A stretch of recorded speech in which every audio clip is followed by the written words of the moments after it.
Hello, hello, hello.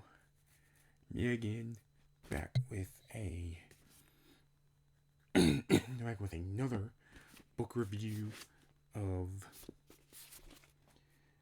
Ready Player One, Ready Player Two, both written by Ernest Cline.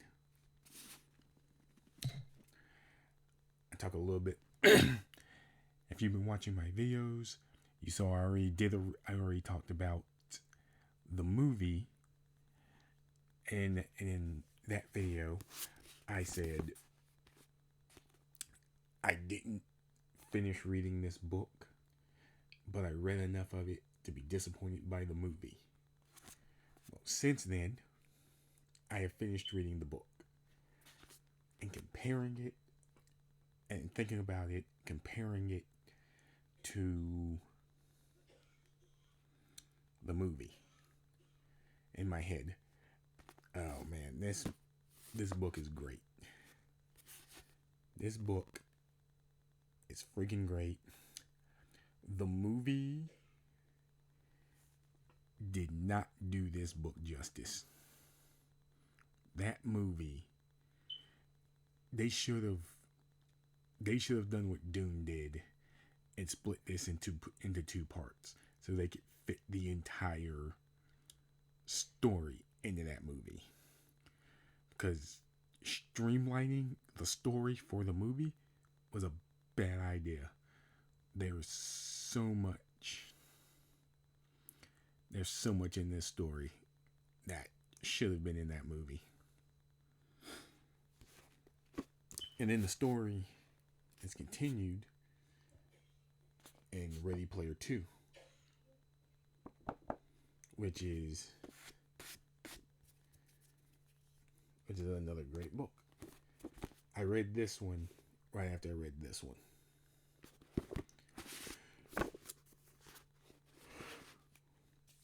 Let me see. So, I'll start talking about. I think this book, Ready Player One, is kind of mirroring our own world a little bit here. And I'm going to explain why. I'm reading this book. Wade Watts was born in August of 2024. So if Wade Watts was a real person, he wouldn't even be a year old right now. He'd still be a baby. And then kind of looking at how his world is in this book by the time he's like 15, and then kind of looking at our world, especially in this country, where it's going right now, with the president we have, and what's being allowed to happen in our government, with rent as high as it is in a lot of different places. Like, oh man, we're going to be, and with technology kind of progressing the way it is, with all that technology and entertainment progressing the way it is, we're going to be living in Ready Player One in about 15 years. With people having to live in,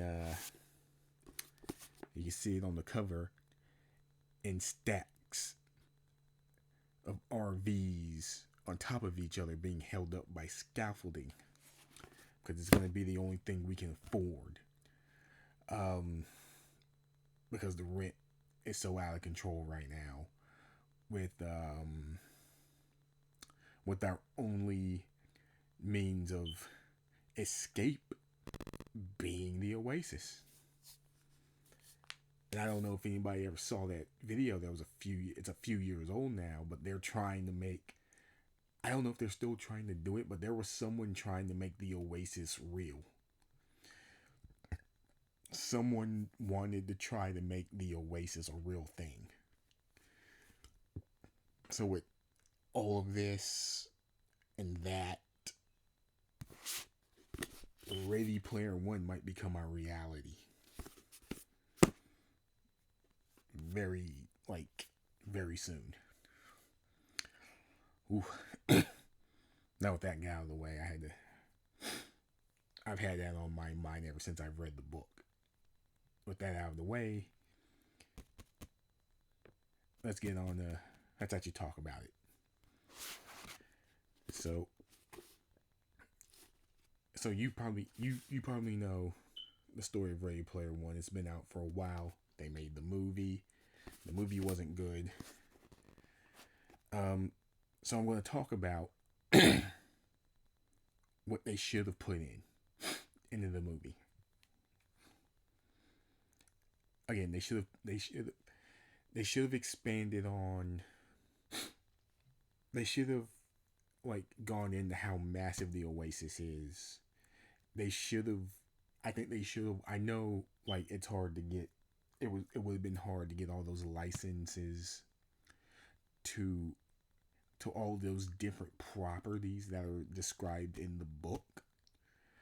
But I think they should have tried harder. I think they should have tried harder to do that. And then just kind of, and I understand that there's no way they could have gotten all of it, but they could have gotten some of it. You know, there's a part where Wade turns into Ultraman. Like, they got Mecha Godzilla. They got Mecha Godzilla in this movie, which was in the book. But to fight Mecha Godzilla, Wade turns in to Ultraman.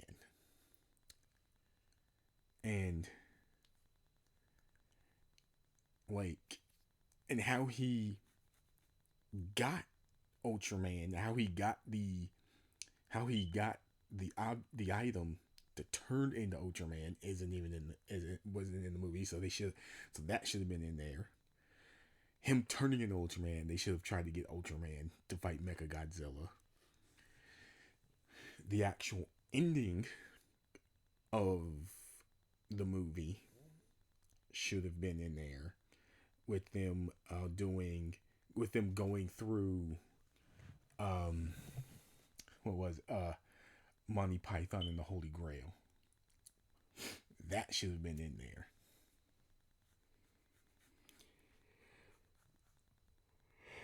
Excuse me. It's late at night or early in the morning.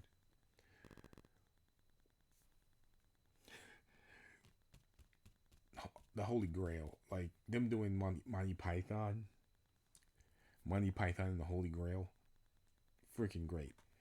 They should have left that in there.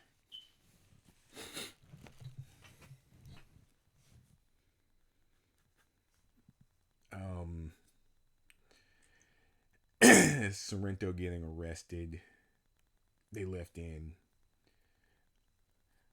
Um,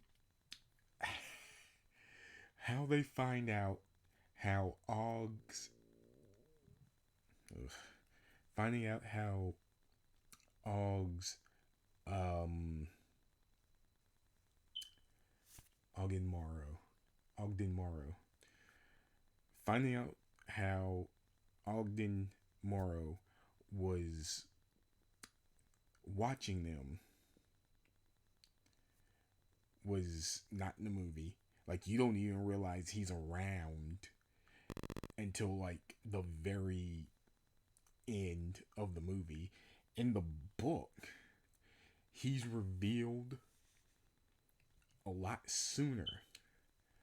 Because if you watch the movie, they go to that club. And they get attacked by IOI. In that club, that club scene is Ogden Morrow's it's his birthday party. So he's throwing this big birthday party. It's invite only. And so when he comes, so Percival and Artemis were invited to the party. So they're at the party. Everybody's having fun, and then they have that conversation about, like, you can't like you can't be in love with me because we never actually met in real person, and it's like you're only kind of in love with this,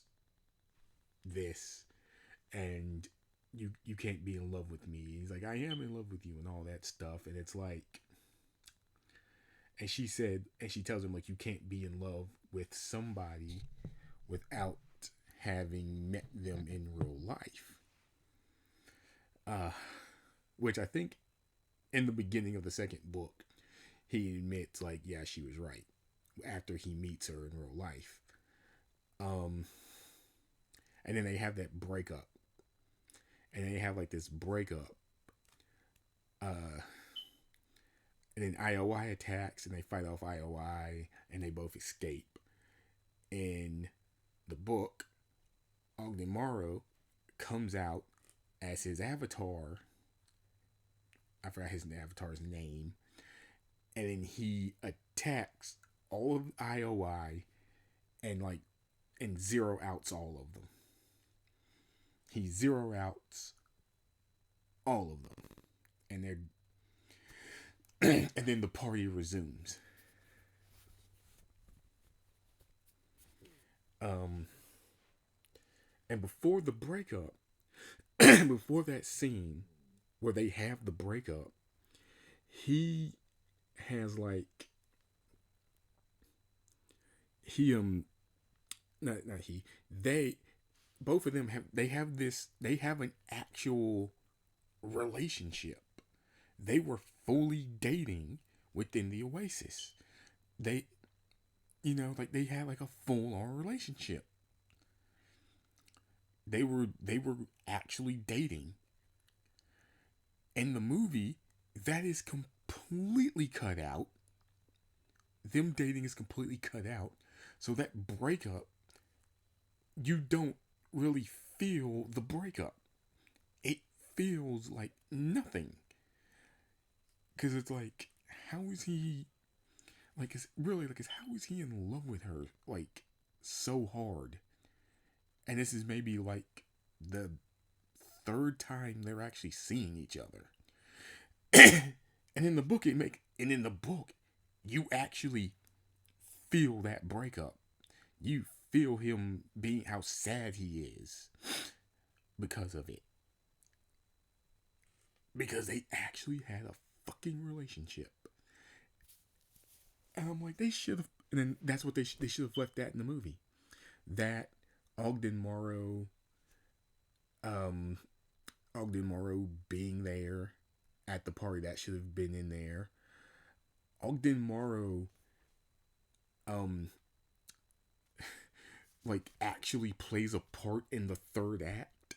It actually helps Percival get the last the last key, not the last key, helps him get to the key and goes through the gate, and actually like gives them some existence in the real world so they can do all this. Because by this point IOI is planning to kill all of them. So they have to go into hiding, and Ogden Morrow helps them out. All of that should have been left in the book. Because when that's happening, that's when Percival meets H in real life. That's when he meets, I think, Shoto in real life. In the book, he doesn't meet Daito in real life because Daito's been murdered. Daito got murdered in the real world. When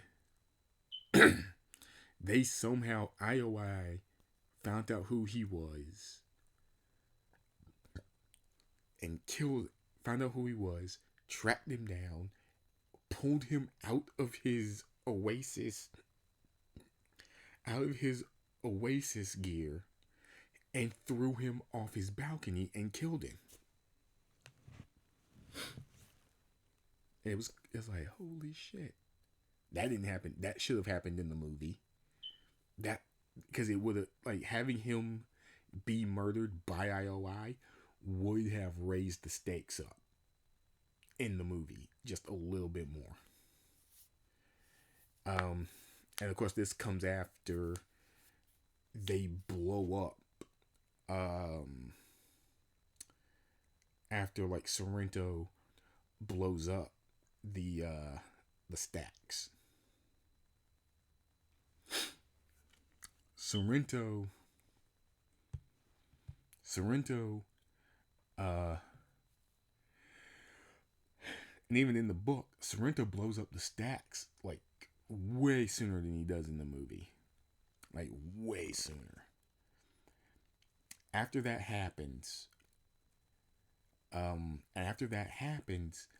Wade assumes a new identity to hide out, and then he moves to this city, to Columbus, to the city named Columbus, and he gets an apartment there using the money he made by completing the first two parts of the quest. You know, beating the Lynch King at the Tomb of Horrors, playing what's that game? Joust. Playing Joust, beating the Lynch King, and then going and then getting the key, finding the first gate, and then going through the War Games, the movie. He and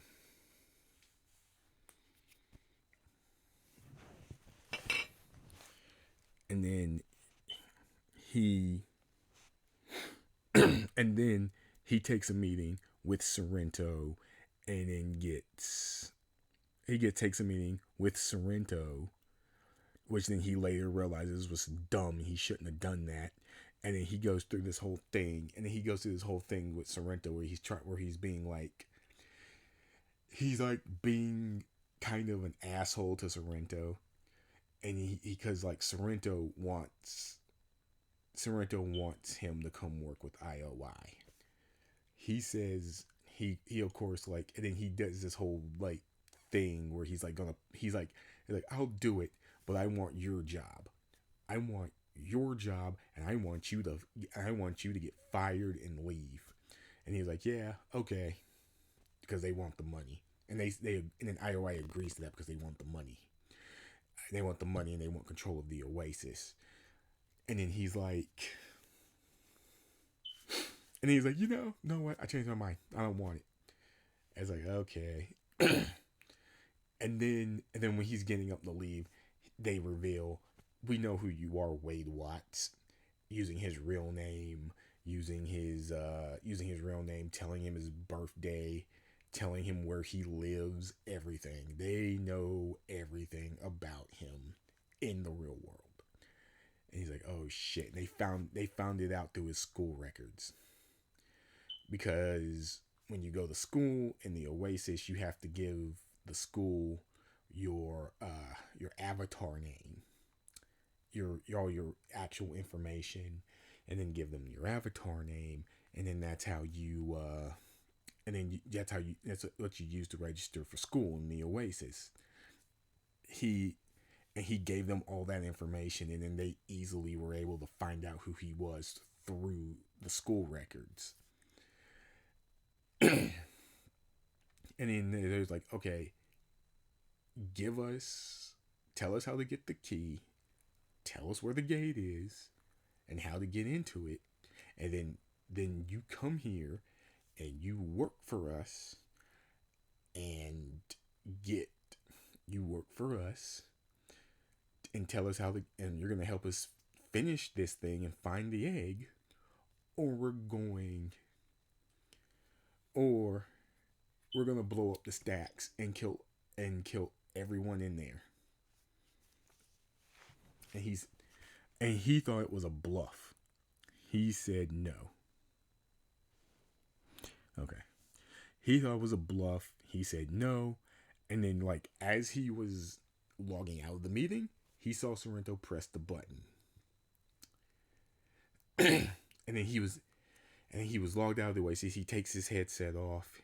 He's like sitting, he's sitting in that van, and he hears the explosion. And he's like, "What?" He gets out of the van, and he runs. And he runs to the stacks, and they're on fire. It's all gone. He's like, "Holy shit! Holy shit!" They weren't lying. It wasn't a bluff, and he realizes he's fucked up. He's fucked up bad. And then he realizes, "Oh crap! They think I was in there." Because he logged out before. He logged out as he was pressing the button. So he probably thinks. So they probably think he was in there. So he's got to go into hiding.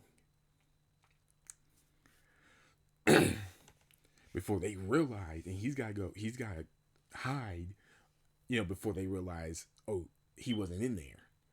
So he runs. He gets a new identity, a new name, and he hides out.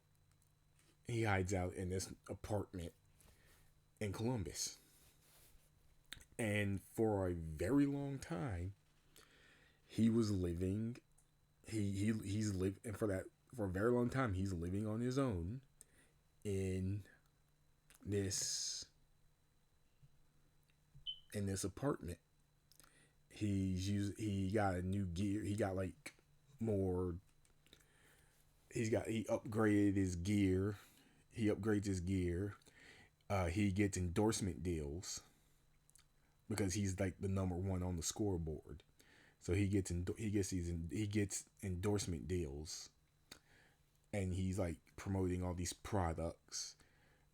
He makes his own he has his own kind of like TV channel type of thing, and he's basically a celebrity at this point. So he's basically like kind of living as a celebrity, and he also has like a day job working at a call center. So he's basically kind of like an influencer at this point. He's making and he's kind of like he's basically like an influencer making YouTube videos at this point, and he's like that's basically like how he's living up until he loses his spot on the board, and Artemis gets his spot on the board because she's found the next key. She's found the next key, and I think she found the next key, and then the next gate. Did she find the gate? Yeah, she found the gate, and then they're like, "Oh man, like I don't get it." And then H sends him a copy of a game, and he's looking at it, and then the cover of the game, there's a house, and then he realizes like, oh, I should have seen it. There it was, and it was the cover of an old video game, and like the house. That it was the house in the video game that was on the cover. He goes there and he gets it. I think him, Shoto, and Daisho are there. IOI shows up. They're fighting them all off. He gets, and then that's when, and during that fight is when Daito gets murdered. Shoto realizes what happened. He gets his stuff. He gathers up his stuff, and then he gets on his spaceship and he flies out. Parzival's already out. He logs out. He meets Shoto. He meets Shoto at his compound, at his Oasis compound, and that's when he tells him the news that like he's been murdered in real life. He's dead. He's not making another Avatar. They're like, oh man, IOI murdered him. At this point, they're all called the High Five. And now the High Five is down to four. Now, and he's like, oh, like, it sucks. I can't believe they went. And he's like, I can't believe it. They went that far. The, to throwing a dude. They've gone, it's mass murder to murder. It's like, we gotta stop him. So he comes up. So Parsifal comes up with the plan to infiltrate IOI as an indent, which is short for indentured servant, by giving himself fake debt. And then when it's like, because in this world, if you owe IOI money, if they've given you money and you haven't paid it back, you go into debt. They are legally allowed to come into your house, to break into your house and arrest you.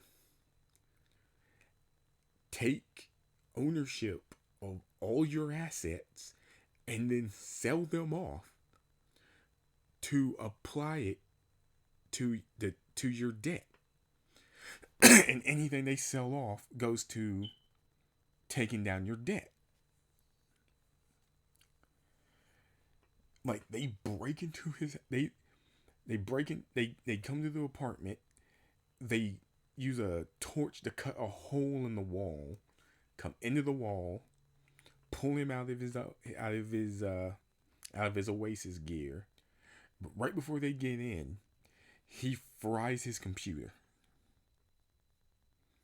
He fries his computer so they can't like find out who he is, because they don't know he's Wade Watts. They think he's this other. They think he's the name he's made up, the name he bought. So they come in. The guy's like, "Oh, you fried your computer. That was stupid. We could have sold that and applied that to your debt." All right. So I'm assuming they took all of his other stuff and sold that. And then they bring you to IOI, they put you to work. All the money you make working with IOI goes to paying down your debt. And you're going to be there for a while. And they tell you, now once this is paid down and your debt has been zeroed out, you can come work for us as an employee. The the fucking joke to all of this is that you're never going to pay your debt down, because they deduct certain things from your pay, like housing and food and other things, that basically make it so that you're going to be there forever. Becoming an indent is a life sentence. You are never going to be free. Yeah. We are headed towards that in the real world, people. If the world doesn't get completely messed up in 4 years, that's where we're gonna be. That's where we're gonna be, man. So he's like, but then this is all part of the plan. He's gone in. He's got backdoor keys that he's bought off like the dark web, or the dark web version of the Oasis, and he's basically, while he's there, he's hacking the system like finding out all this dirt. He's gonna gather up like massive amounts of dirt on everything IOI is doing, including the bombing of the not the bombing of the Oasis, the bombing of the stacks, the murder of Daito, which they recorded, so he has the video, and everything else, every other dirty thing they're doing, and he's set up a he set up like an anonymous payment like for 3 months down the road, for about like 3 months or so down the road, to pay off his debt, because once that's paid they have to release him, and then he's gonna get released, and then he's gonna expose IOI. He's gonna expose all the things IOI is doing.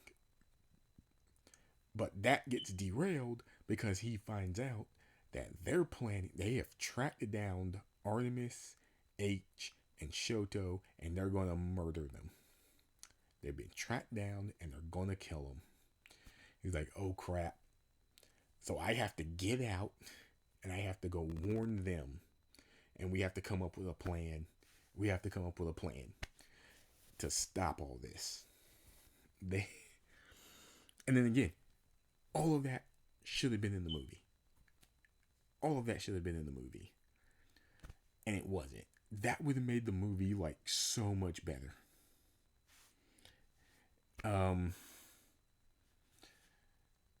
Like having like Parzival and H meet when they meet, like, should have been in the movie. That's how they should have done it in the movie. Like so many things. Like again, they should have split the movie up into 2 parts, like Doom did. They could have like, we could have seen more.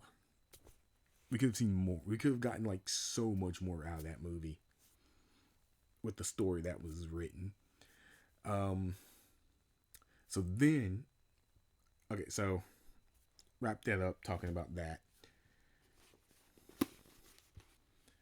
This book, you should read it. Now, I know a lot of people, if you haven't read this book, read it. I know there's like a lot of people, I've heard people like who've read this book and then been like, this book is nothing but member berries because of all the references in it. And I'm like, if you read this book and that's all you got out of it, then you did not read this book. You just skimmed it and saw references and then just gave up on it. Actually read this book. It is a good book. The story is very good. It's more than references to pop culture and all that stuff. There's an actual story in this book.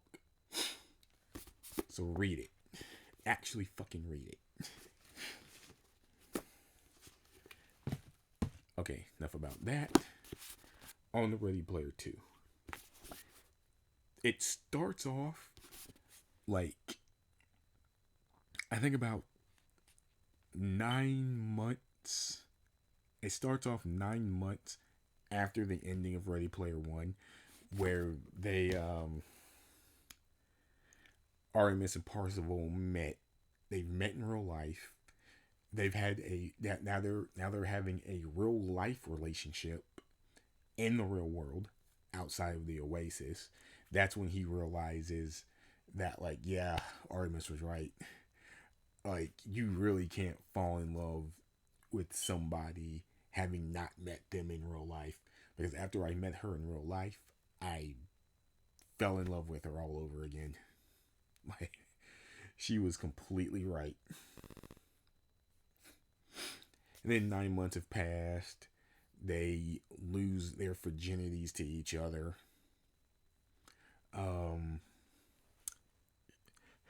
And then they go to run the company. They go to start running the company. Gregarious Games, I think it's called. Or no, Gregarious Simulations. They go to run the company. It's like everything and everything. It's like everything's great. He gets the in the movie.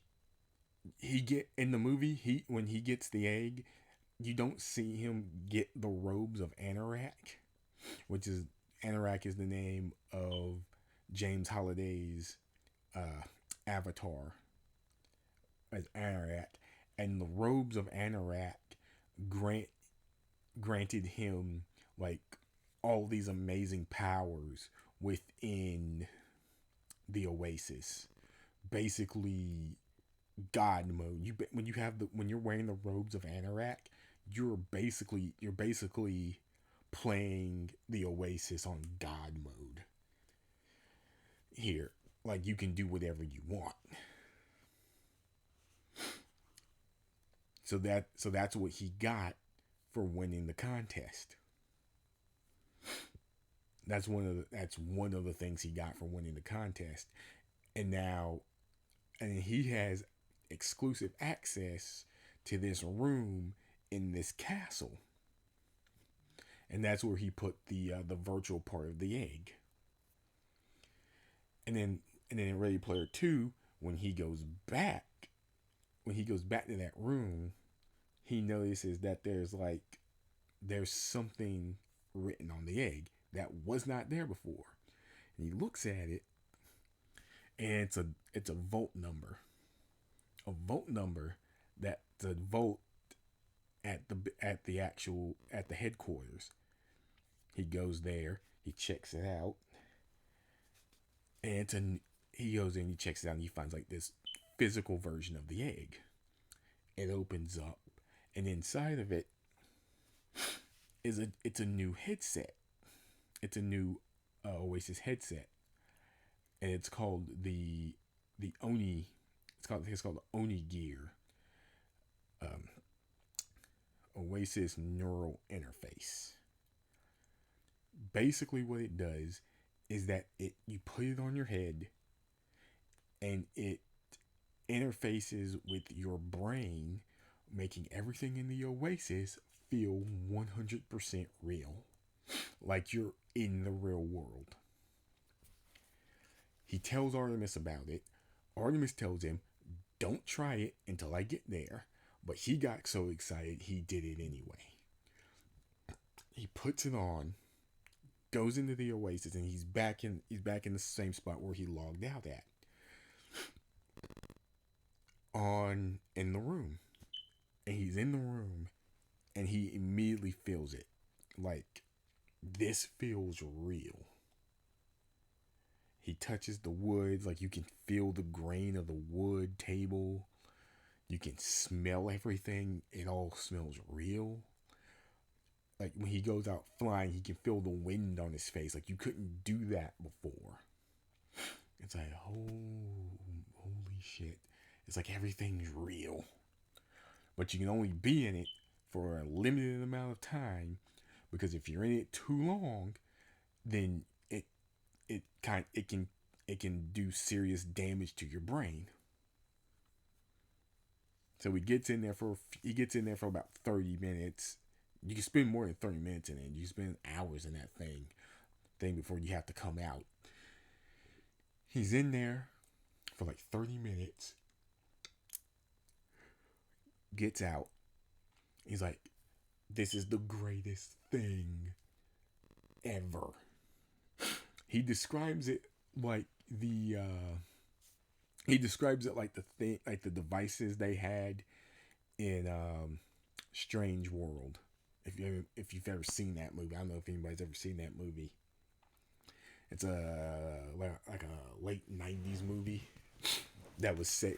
It was like I think the movie came out like 1997 or maybe 1996. And it took place in 1999, like in the millennium, and they had these devices that you could wear that would that so you can experience someone else's recorded memories like you were actually there. like it was real, like you were the person that was living those memories. And then kind of like that's what the ONI does. It can do it. It makes the Oasis feel like the real world, and people can record memories with it. And then you can go into those, and you can go in to those, and you can go into those memories, and then you can like go into those memories and experience their memories like you're that person. And he, that's like one of the things you can do. But when you're in this thing, you're in like a dream. It's like you're asleep. You're completely unaware of anything happening outside the world, outside in the real world, like outside your body. You're completely unaware of all of that. So it's kind of like you're dreaming. He he goes in. So he goes in, does a few things, comes out, and then when Artemis gets there, she's mad at him because he didn't wait. And then he's trying to get her to try it, and she doesn't want to try it because she thinks it's too much.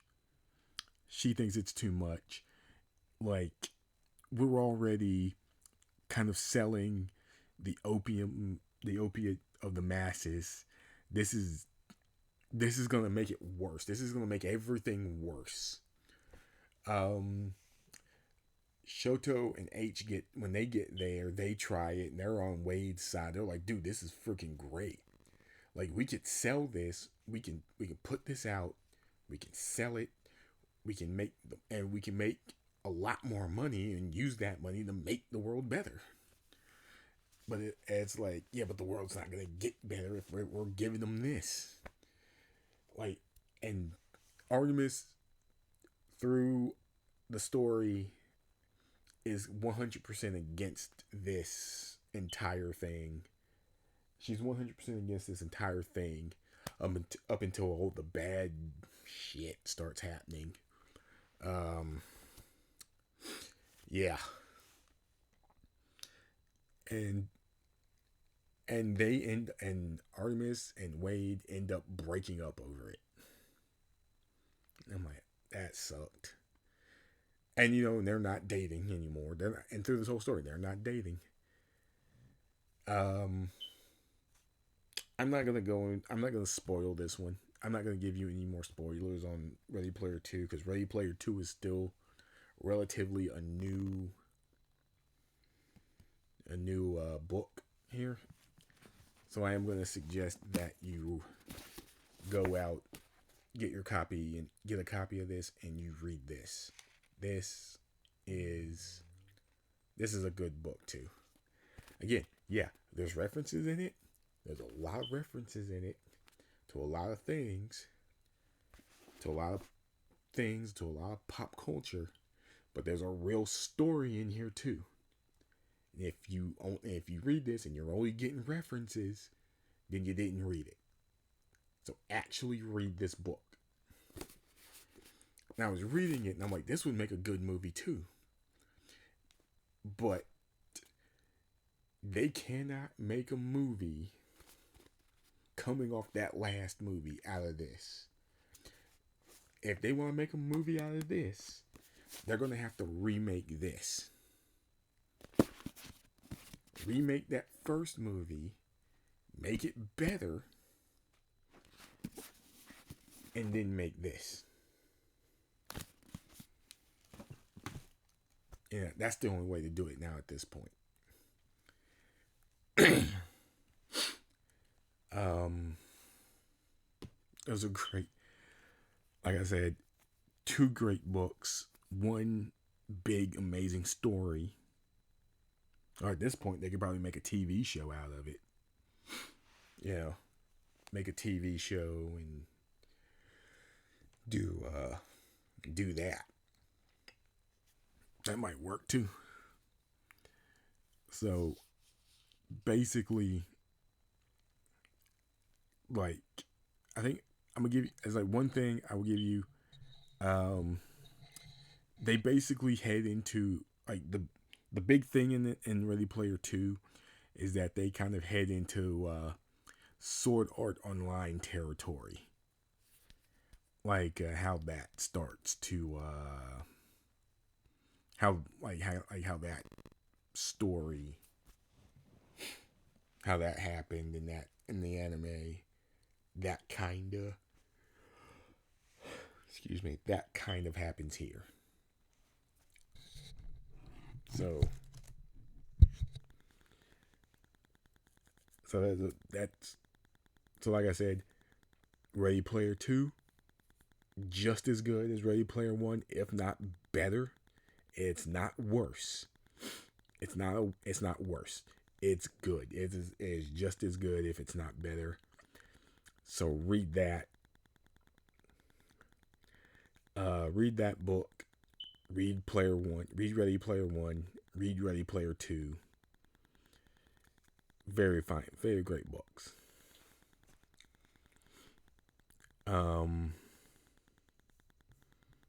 And